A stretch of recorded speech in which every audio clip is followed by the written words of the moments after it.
Pemirsa, 12 kota kabupaten masih terdapat kasus aktif di atas 1.000 orang.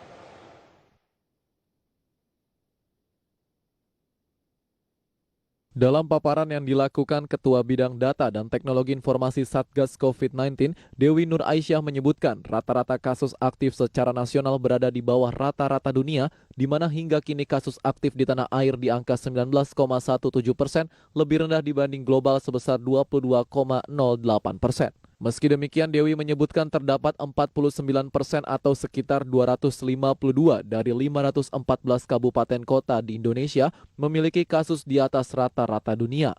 Sedangkan sebanyak 262 kabupaten kota memiliki persentase kasus aktif beragam, di mana sebanyak 48% berada di bawah rata-rata dunia hingga 14 daerah kota kabupaten tanpa memiliki kasus aktif. Meski demikian, hingga kini pihaknya memfokuskan masih ada 12 kabupaten kota dengan jumlah kasus aktif di atas 1.000, di mana 5 diantaranya berada di DKI Jakarta.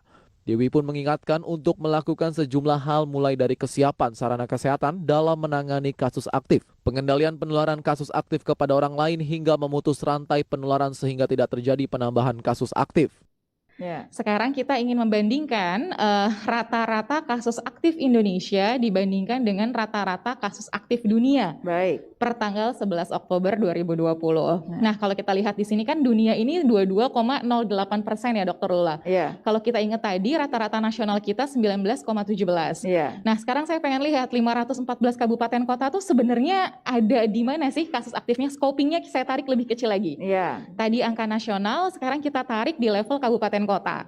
Bisa kita lihat di sini pertama ada 14 kabupaten kota yang tidak tercatat kasus nih. Jadi nggak ada kasus aktifnya. Yeah. Jadi tentu kasus aktifnya 0 di sana. Yeah. Tapi kalau kita lihat sudah pernah ada orang terinfeksi, kemudian berapa sih kasus aktif yang ada di sana, berapa yang di bawah rata-rata dunia. Yang kita kejar di bawah dong ya. Kita pengen semakin sedikit orang yang sedang sakit. Betul. Nah, di bawah rata-rata dunia ini ada sekitar 248 kabupaten kota atau 48,25% dari 514 kabupaten kota yang ada di Indonesia. Yang di atas ini yang harus dikejar, semakin kecil harus diturunkan.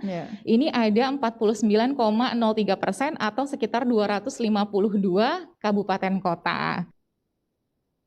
Di samping itu, Dewi menambahkan fokus mitigasi kasus aktif dapat digaungkan dengan peningkatan 3M untuk memutus penularan dimanapun berada dan kapanpun. Kemudian memastikan pelaksanaan 3T, testing, tracing, dan upaya penanganan treatment yang baik dan deteksi dini agar kasus terkonfirmasi dapat sembuh.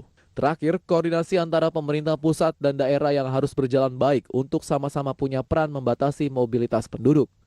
Dari Jakarta, Devi Firmansyah, IDX Channel.